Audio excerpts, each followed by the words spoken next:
Hey guys, Max here, and Donald Trump certainly has Georgia on his mind a lot lately, but not in the good ways you might think, like peaches and James Brown. As you can imagine, today we're talking about former president and world record holder in former presidential indictments, Donald Trump, and more specifically, the huge headache waiting for him in Fulton County, Georgia. We are taught and trained to charge the highest charge that we believe the evidence will support. All of these charges essentially are centered around this idea that the former president sought to interfere with our election by getting folks who were stakeholders in our election process to tip the scale in his favor. So when you solicit someone to commit a crime, you try to get them to commit the crime for you. Fulton County District Attorney Fani Willis has indicated she'll seek at least 12 indictments related to GOP efforts to overturn the 2020 election. And Willis's investigation is clearly burrowing deep into Donald Trump's brain. Take a look at this wild TV ad Donald Trump is airing in Georgia right this minute. Biden's newest lackey, Atlanta DA, Fani Willis. So incompetent, on her watch, violent crimes have exploded. So tainted, Willis was thrown off one case for trying to prosecute a political opponent.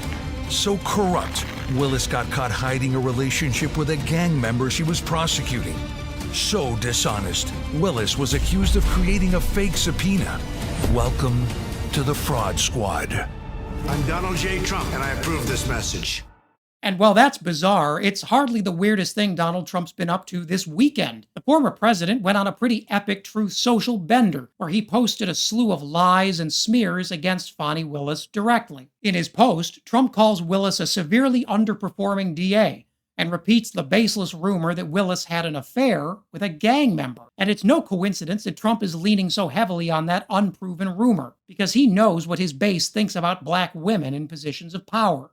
But Willis hasn't been intimidated by Trump's army of MAGA goons, because last week she announced her investigation had turned up staggering evidence of election fraud and abuse, and now all that's left is to present those indictments to a grand jury for their final decision.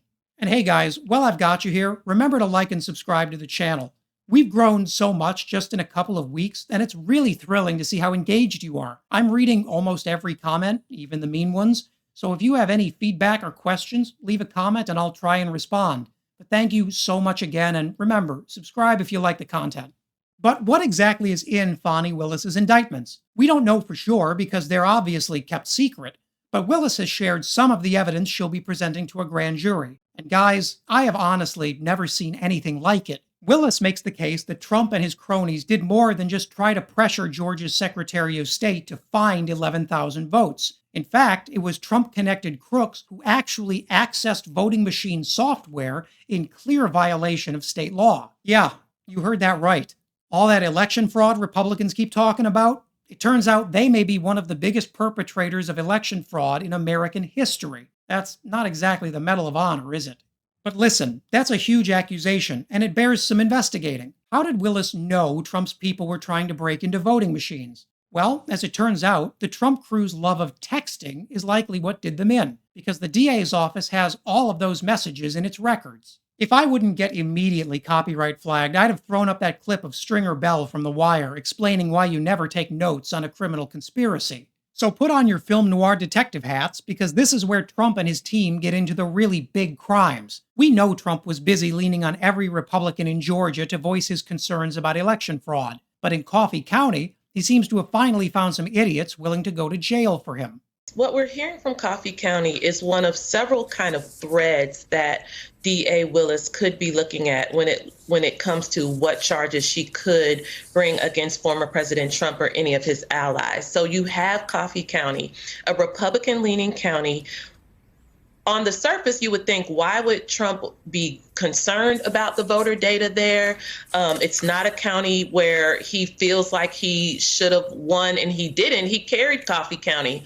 But what he had in Coffee County were allies who were involved in elections who would give access. And so that's why Coffee County became so important to Donald Trump and his allies. Those state officials, some of whom may be among the 12 indictments Willis is pursuing, apparently granted Trump's foot soldiers access to highly sensitive voting machine data. And since they weren't authorized to do that, we're talking about a felony cybercrime at the minimum. And quite honestly, no disrespect to Jack Smith or anything, but this is one of the strongest charges against Trump that I've seen, because it doesn't rely on Trump's state of mind or any comments that he made. Even if Trump's cronies had pure intentions, even attempting to access that voter data by illegal means is a crime, and they walked immediately into that the minute they started conspiring. But in a sea of Republicans fighting to make Trump's cases a referendum on free speech, at least one Republican actually seems to realize how big a deal this really is. And would you be surprised to know he's one of the few Republicans who's worked in cybersecurity? Well, as someone who's helped build cybersecurity companies, I think this is an example of how this is not about the First Amendment. This is about a president trying to overturn an election and creating a conspiracy. This kind of infrastructure is considered critical infrastructure, and it's supposed to be defended.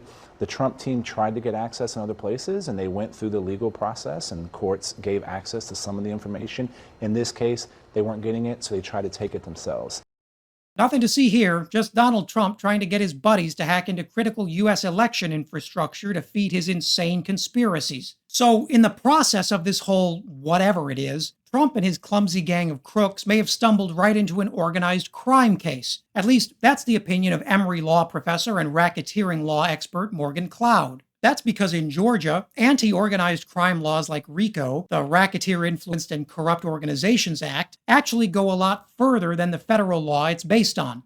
In Georgia, you don't actually have to do the crime for it to count as a RICO violation. Just the conspiracy is enough. Fortunately for Willis, Trump's people did both. And Donald Trump loves himself a conspiracy. I mean, this is the guy who cannot stop himself from engaging in organized crime every single place he goes. And for Willis to prove there was an organized crime element, he just needs to show that the chain of command was clear and everyone understood it.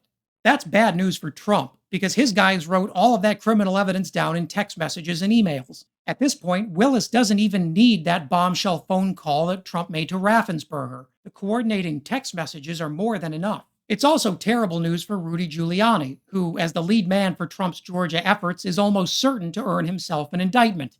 You don't get to violate people's First Amendment rights, Smith. Suddenly, the mayor who spent his career fighting organized crime could be facing his own organized crime trial. What can you say? The world comes at you fast, man. And here's some more bad luck for Donald Trump, because Fani Willis and Fulton County prosecutors are some of the most experienced officials in the country when it comes to prosecuting organized crime. Whoops. Oh yeah, and one more thing. Because Fani Willis's charges are at the state level, Trump won't be able to pardon those crimes away even if he wins the White House in 2024, which, God help us, can you even imagine the mood that guy would be in on Inauguration Day? Willis herself is probably best known for prosecuting a 2014 RICO case involving 12 Atlanta public school teachers who worked together to rig students' test scores.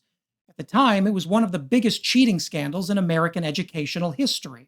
Willis's work resulted in convictions for 11 of the 12 defendants, and brought her team high praise for how comprehensively she built and prosecuted the case. Willis's office is already prosecuting another RICO case against rapper Young Thug and 28 others for founding an alleged street gang, the Young Slime Life. A handful of defendants there have already pleaded guilty rather than face Willis in court.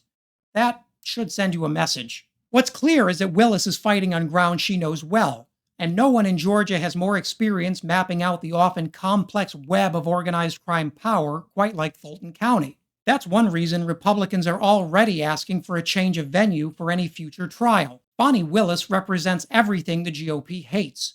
A skilled, successful black woman who wants to hold Donald Trump accountable for his misconduct. The evidence presented in Georgia will be America's deepest look yet into the alleged organized crime ring Donald Trump built to keep himself in power. Fortunately for the American people, Trump couldn't possibly have found dumber gophers to do his bidding. We're just a few days away from the grand jury's final decision on whether or not to charge the Trump crime syndicate, but the American people still face a nightmare scenario. Felonies or not, this guy could still end up as the Republican nominee. Thanks to the dogged investigating work of Fani Willis and the Fulton County DA's office, Trump's path to the nomination is about to get more treacherous than ever. This really couldn't happen to a nicer bunch of organized criminals. You don't get to violate people's First Amendment rights. Hey guys, thanks so much for watching. I actually recorded this twice because the first time the microphone wasn't connected, so that's where I'm at. But as always, remember to like and subscribe. As I mentioned earlier, the channel really grows because of you. And as always, leave a comment below so you can let me know what I should cover next.